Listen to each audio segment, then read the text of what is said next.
Sugar is toxic. All of the diseases of alcohol, type 2 diabetes, fatty liver disease, and brain problems, we are now seeing in children. And they don't drink alcohol. But boy, oh boy, do they consume sugar. Right now, we have 412 million diabetics walking the planet. That is 7% of the world's population. And that will likely go up to 700 million by the year 2030 if we do nothing. The food industry and the sugar industry has actually impacted in a very negative way the knowledge and the research that went on 45 years ago that led to this premise that it's all about calories, that it's all about saturated fat, that it's all about how much you eat and how little you burn. We now know that that was a canard. The sugar industry and the processed food industry have basically, shall we say, lined the pockets of specific health professionals to exonerate sugar and come down on saturated fat as the primary nutritional demon. Sugar beverages are only 37% of the added sugar in our diet. 16% are in things that we refer to as sweet or dessert, ice cream, candy, cake. That means that 49% of the added sugar is in foods we didn't know had it, such as salad dressing, barbecue sauce, hamburger buns, hamburger meat. When you go to a restaurant, you don't know what they put in there. So it is impacting you. It may be impacting you in ways you don't know. So you can see that this is not because of calories. This is not because fructose has a caloric profile. It's because it has a biochemical profile which is very much akin to alcohol. And it is for these reasons that this molecule fructose, and therefore sugar, is toxic, unrelated to its calories. So now we have the knowledge and now we have the data about sugar and its toxicity and its abuse, its ubiquity and its negative impact on society. It meets all the criteria for regulation in some fashion. Diabetes, type 2 diabetes, can be reversed if you catch it early enough. If you've had it for 10 years, it's a different story. But if you're relatively recent into type 2 diabetes, you can reverse it. But you can't reverse it until you fix your liver. And you can't fix your liver until you fix your food.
In 2002, the World Health Organization put together a document, and in that document, they say very specifically that sugar is a major, if not the cause, of chronic metabolic disease and obesity.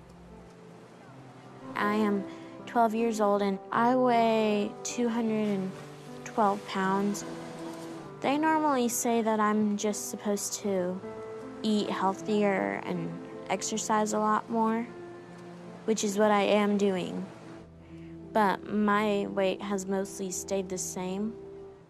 This whole generation of kids, they're doing their best. They're torturing themselves to do the cure that we tell them, and it's the wrong cure. And we're blaming the willpower, the moral fortitude of these kids, and it's a crime. If there's a moment in time marking the start of the obesity epidemic, it's 1977, the McGovern Report.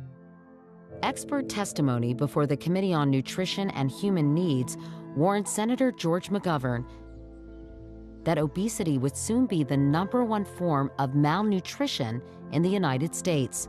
The committee issued the very first dietary goals for Americans, noting that our diet had become overly rich in fatty meats, rich in saturated fats and cholesterol, and rich in sugar.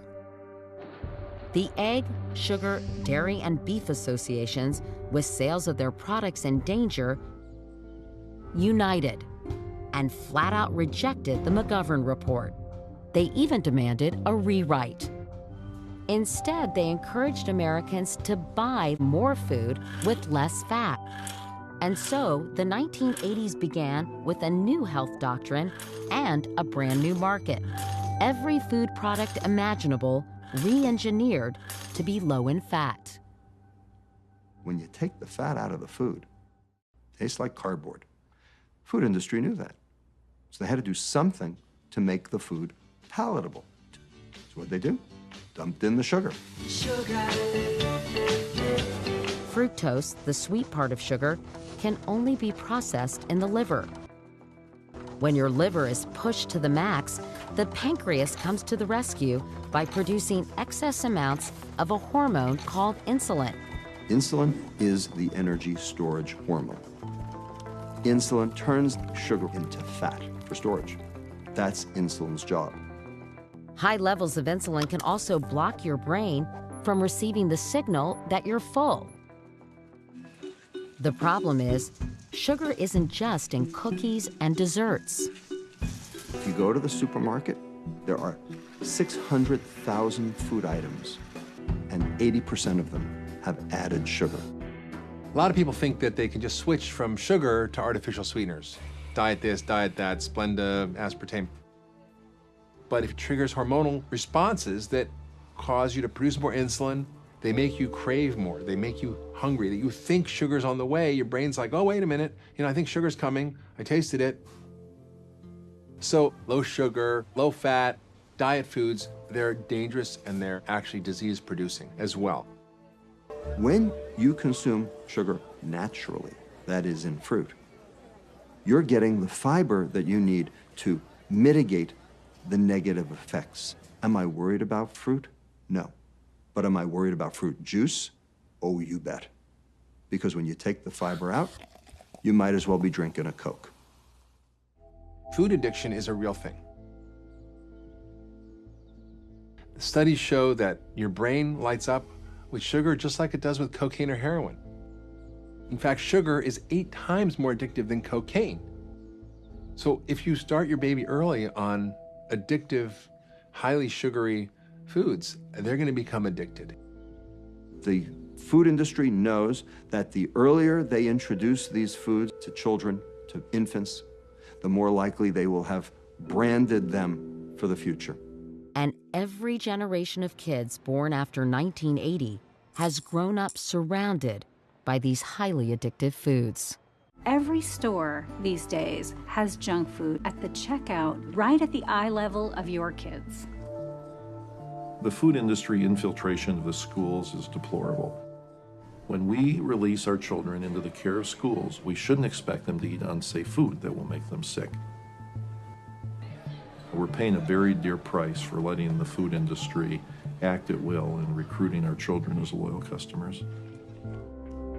We need to come together as a society to protect our children and make it easier for parents to feed their child more healthfully.